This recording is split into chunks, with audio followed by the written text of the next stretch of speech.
Class 10 का एक बहुत अच्छा क्वेश्चन है। अब वो फ्रैक्शन बिकम 1/3। एक फ्रैक्शन की बात हो रही है, वो बन जाता है 1/3 when 2 is subtract from numerator. जब उसके न्यूमरेटर में से 2 को सब्सट्रैक्ट करा जाता है। पहली इक्वेशन यहां से बन जाएगी। फिर सेकंड कंडीशन देता है and it become 1/2 when 1 is subtract. अब दूसरी बार में वो 1/2 हो जाता है जब 1 को सब्सट्रैक्ट करा जाता है डिनोमिनेटर के अंदर से। Find the ratio. आपको फ्रैक्शन फाइंड करना है। बड़ा ही सिंपल प्रश्न है।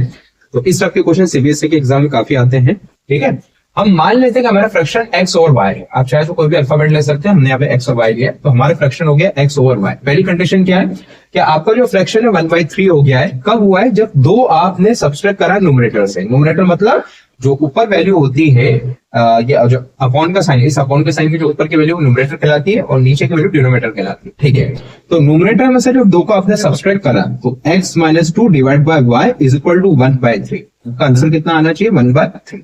ओके, अभी काम करिए, क्रॉस कर दिया आपके सर ने, 3 का क्रॉस इधर कर दिया, y इधर कर दिया, कुछ इस टाइप की इक्वेशन आ गई। This is the linear equation with 2 variable. सही, यस, ये आ गया आपकी प्रथम इक्वेशन। अब सेकंड के लिए कंडीशन दे रखी है कि अब आपका फ्रैक्शन 1/2 हो जाता है जब 1 आपने सब्सट्रैक्ट करा है डिनोमिनेटर में से। तो आप डिनोमिनेटर में आ जाएंगे, यहाँ पे 1 सब्सट्रैक्ट कर दीजिए, अब आपका आंसर 1/2 हो जाएगा। फिर वापस से क्रॉस कर दीजिए, y - 1 का इधर क्रॉस करा, 2 का क्रॉस इधर करा, तो कुछ इस टाइप की इक्वेशन आ गई। अब आपके सर ने क्या करा, यहाँ से भी y का आंसर निकाला। जैसे यहाँ पे y एक तरफ है, ऐसे यहाँ पे भी y को एक तरफ कर, ठीक है, y का आंसर निकाला। अब ये 2 आपकी y की इक्वेशन आ गई इन टर्म्स ऑफ x, इनको यहाँ पे लिख दीजिए।